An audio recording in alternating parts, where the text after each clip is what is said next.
Apakah di Indonesia tidak ada orang beriman? Sepertinya sudah banyak. Ada dua hal yang terjadi. Kalau bukan karena syahid akibat peperangan, mereka akan hijrah ke bumi Syam.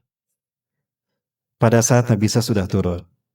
Artinya, ketika Nabi Isa sudah turun, apakah teras dakwah masih ada? Kayaknya sudah pindah ke Palestina. Amin. Pindah ke Palestina. Baik, masih ada sedikit lagi. Ya, nggak apa-apa, ini sekedar cerita, nggak apa-apa para sekalian. Ya, karena yang namanya Yajuj Majuj ini cerita. Lanjut.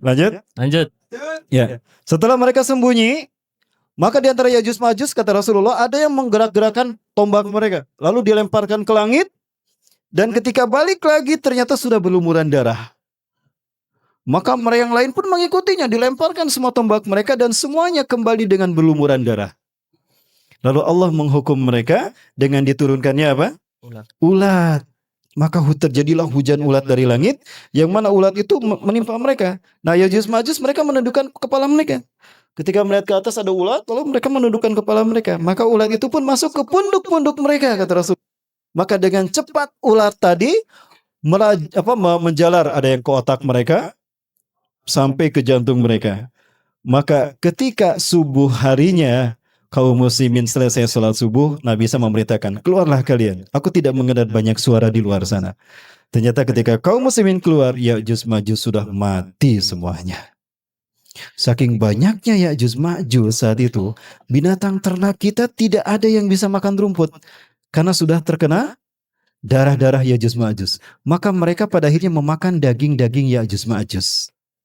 Namun Allah memberikan berkah bagi manusia akhir zaman di zaman Nabi Isa. Ini berkahnya kedatangan Nabi Isa alaihissalam. Ternyata ternak-ternak yang memakan daging Yajuj Majuj itu menjadi susunya menjadi banyak. Daging mereka menjadi bagus-bagus, tebal-tebal. Maka makmurlah kaum muslimin. Itulah masa kritis terakhir yang dialami kaum muslimin di muka bumi. Setelah itu kaum muslimin akan beramai-ramai sholat di Masjidil Aqsa. Nabi Isa mengusap wajah mereka. Satu persatu wajah mereka diusap. Anta min ahlil jannah, inna makanaka fil jannah. Kamu dari ahli surga, tempat kamu di surga. Rasulullah mengatakan, itulah sebaik-baik manusia di muka bumi. Mudah-mudahan mereka yang diusap oleh Nabi Isa adalah termasuk kita. Amin. Amin. Baik, Ibu Nah, kemudian itulah momen di mana umat Islam kemudian memasuki fase khilafah ala minhajin nubuwah yang damai, adil, dan makmur. Amin. Amin. Adil dan makmur. Maka kemudian Nabi Isa menikah dengan gadis Arab dan punya 3 anak laki-laki. Setelah Nabi Isa punya 3 anak laki-laki, Imam Mahdi meninggal dunia. Dimakamkan di Syam, disolatkan, imamnya adalah Nabi Isa alaihissalam. Ya. Setelah itu kemudian ada pembayatan Al-Qahtani sebagai khalifah di muka bumi yang berikutnya. Jadi Imam Mahdi bukan khalifah yang terakhir, tapi khalifah yang memimpin umat Islam menguasai dunia. Nah, setelah Imam Mahdi wafat, kemudian Nabi Isa wafat juga. Disolatkan di Masjid Nabawi. Ya. Kembali ke keluarganya yang berada di Madinah. Jadi istrinya orang Madinah ternyata, Mbak, bukan orang Jogja, Mbak. Saya kira orang Jogja Nabi Isa itu istrinya. Sudah berharap. Benar. Iya. Nggak apa, Mbak, saya siap menggantikan nih. Loh, kenapa ketawa, Mas? Nggak boleh. Baik.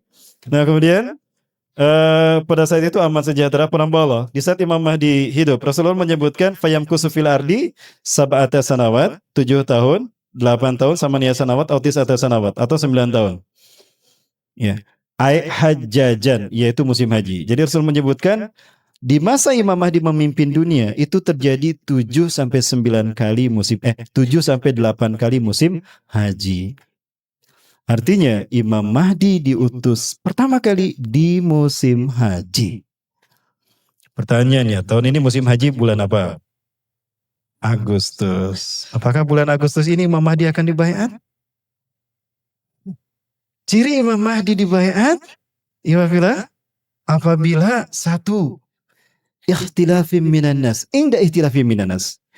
Yub'asu fi akhiri ummati inda ikhtilafim minan nas. Al-Mahdi akan diutus dari akhir masa umatku ketika banyak terjadi peperangan di tengah-tengah umatku.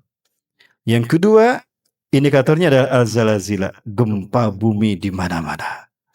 Jadi kalau perang dan perselisihan manusia terjadi di mana-mana, gempa di mana-mana, pastikan Imam Mahdi sudah ada di tengah-tengah kita. Kemarin Sulawesi habis gempa, Ustaz. Sulawesi gempa kan, subhanallah. Apalagi BMKG sudah menyatakan 2019 Indonesia akan terkena 2.500 gempa. Gempa.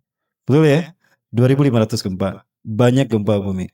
Udah peperangan di mana-mana. Hari ini Rusia dan Amerika sedang antara Vladimir Putin dengan Donald Trump saling berbalas pantun yang berbau sinis dan sindiran. Luar biasa. Kemudian Pakistan dan India sudah mulai saling serang demi memperebutkan Kashmir. Kashmir. Arab Saudi sudah mulai memanas dengan Asia. Kenapa? Kunjungan MBS Muhammad bin Salman ke Cina ternyata ikut menyetujui keputusan Xi Jinping tentang kamp konsentrasi Uighur. Dia setuju dengan Uighur di kamp konsentrasi kan. Itu untuk menangkap terorisme. Ini langsung diprotes oleh Malaysia.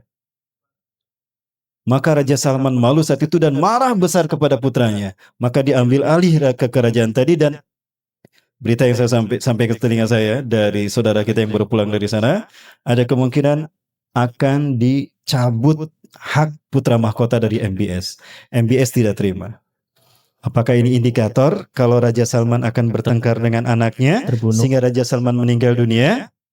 Maka muncullah 3 anak laki-laki yang berebut kekuasaan. Tapi kata Rasulullah, fala yasiru ila wahidin minhum. Kekuasaan tidak berhasil mereka dapatkan. Kenapa? Karena muncullah Imam Mahdi yang mereka baiat. Ya, siapa yang merinding? Jadi gimana penafsiran? Mohon maaf, saya tidak bermaksud melakukan cocoklogi, tidak. Saya menuntut bagaimana kita bisa memahami hadis itu dan kita wujudkan dalam situasi kita hari ini. Ya, saya dibilang sama RK suka melakukan cocoklogi. Baik, Bapak Ibu Rahmatullah, sudah semakin dekat ya para sekalian yang dirahmati Allah. Artinya, jadi pemilu kali ini saya khawatir pemilu terakhir di Indonesia. Ya, ini Ya'juj Ma'juj KW yang kita hadapi. Jadi kemungkinan apa yang Rasul sebutkan kita akan berperang melawan Turki, ini adalah kita. Ya. Dan perang melawan Turki kata Rasulullah adalah perang pertama, baru setelah itu kaum muslimin perang melawan berlindung dari kejahatan Ya'juj dan Ma'juj. Lihat dalam beberapa peristiwa besar yang dimuat dalam hadis-hadis akhir zaman, Rasulullah menyebutkan posisi Turki, perang melawan Turki itu sebelum munculnya Ya'juj Ma'juj. Artinya tidak menutup kemungkinan memang Asia ini menjadi kancah pertarungan antara Muslim dengan Cina yang komunis. Mereka punya darah keturunan yang Mongolia yang dulu nyambung dengan Ya'juj Ma'juj zaman Dzulqarnain. Ini yang dimaksudkan dengan masa tersulit bagi kita.